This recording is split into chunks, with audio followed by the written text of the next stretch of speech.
Hello TGNites, this is Poggy with TGN bringing you a heroic Rhyolith encounter from a healing perspective, and this video will not be much of a guide to the heroic Rhyolith encounter. It's going to kind of assume that everybody knows how to do this on normal mode. The mechanics are pretty much the same as in normal mode. The only difference is there's a lot more damage to be done and certain things that change in Phase 2. From the opening of the fight, I'd like to tell you that you are going to have to do a lot of healing in the Phase 1 and a lot more healing in Phase 2. Keep in mind that you have 5 minutes. 5 minutes from the time he is pulled to the time he becomes superheated. So I have actually created a macro, which I will show you. This is for anybody who has Deadly Boss mods. You can type /dbm timer name, and basically I picked 2 minutes because I have 2-minute window in which I can use Tranquility and Tree of Life at the beginning of the fight. If I don't use it within those 2 minutes, I can't use it because I need them once we hit that 5-minute mark. Tranquility and Tree of Life both have a 3-minute cooldown. 2 minutes into the fight leaves 3 minutes for them to cool down. 5 minutes into the fight, he becomes superheated and we push him into Phase 2. So, with that said, what you're going to kind of do is stand close to the tank here on the left. As you can see, these dealing with the fragments and the sparks over there.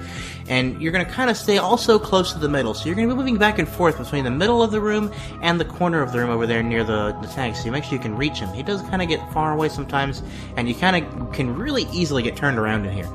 Now, I did get hit by a couple of the magma flows on the floor, but that's just a matter of, being kind of tunnel visioned a little bit. And it's gonna happen, you're gonna hit a couple of them. Don't worry if you hit 1 or 2 of them, just get out of their way as soon as you get hit, heal yourself up, and move on. I only got hit by 3, I think, out of 6. I'm not sure how many there were exactly. I think there were 6 of them. Anyway. Yes, I mean, this isn't a perfect run. We could have probably done something a lot better. We didn't. Most of us kind of died towards the end. But you know what? Fuck it. We got the boss down. Who gives a crap? Now, as you're going to see here, people are going to start taking a lot of damage as soon as we get into Phase 2. This is about 3 minutes away right now.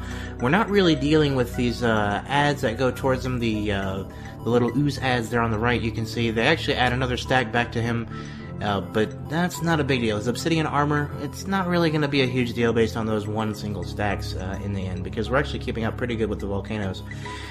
So, as you can see, I am trying to get in range, make sure I can pop these heals off on the tank as well, because I want to stay near the tank. I did miss my nourish there on the tank, so I have to put life bloom back up again. So yeah, I am kind of trying to watch out for that. Again, you're not necessarily going to have to keep life bloom on the tank the whole time.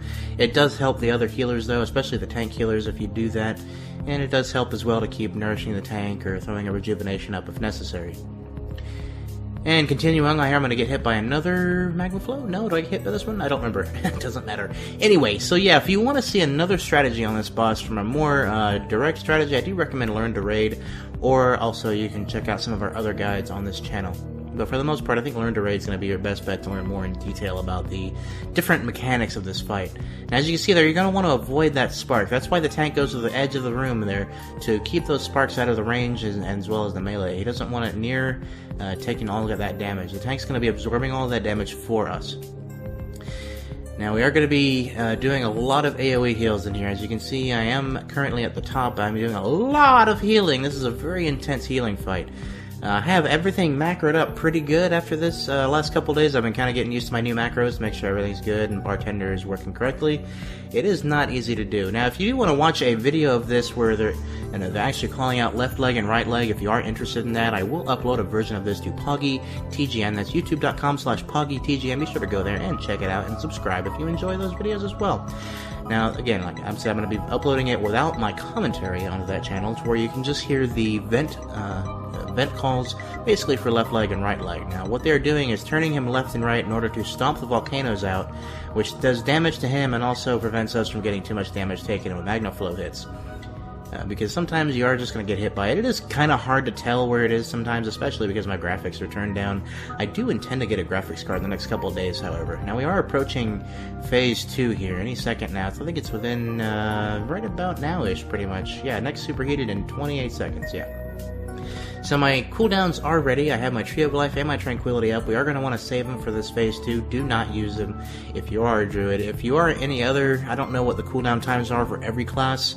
But yeah, I mean, it's kind of, just don't use them if they're more than 4 or 5 minutes. So as you can see here, I'm actually going to park Bopskin. I'm going to park Bopskin. I'm going to pop bark skin before I actually do my tranquility. This is going to prevent me from taking too much AoE damage as we're going along. And so now I pop Tree of Life, and I start doing a bunch of heals, throwing life blooms on everybody that I can. The tank seems to be doing okay, so I'm throwing them on everybody else. People are going to start to die, cooldowns are going to start to get thrown, and everything is just kind of going to shit towards the end here. But ultimately, we got the motherfucker down, and that's what really matters. We got the achievement. We're really excited. This was like our 14 millionth attempt on this boss, so we were trying to, just get it over with, So we were excited. And I hope you enjoyed this video, and if you'd like to see it unedited, again, that's youtube.com/PoggyTGN, and of course, you can go there and subscribe, check out the videos, and hope to see you next time. Bye-bye, guys. Crystallized Firestorm. Damn, that helmet, and that... Definitely some good stuff. Definitely. I think that's best in slot. I'm sure it is. Unless you're killing heroic wreck. I got a question. How do you determine those crystal firestone or whatever the fuck they are? How do you determine them? Like, what do you mean? How would you determine as loot? Oh, I mean, the way I'm gonna do it is it's gonna be a weapon, but it's gotta be basically a zone drop weapon. It's like trash drop, basically. It's either a trash drop or a Valor vendor piece. Obviously not a tier piece, but like. Oh,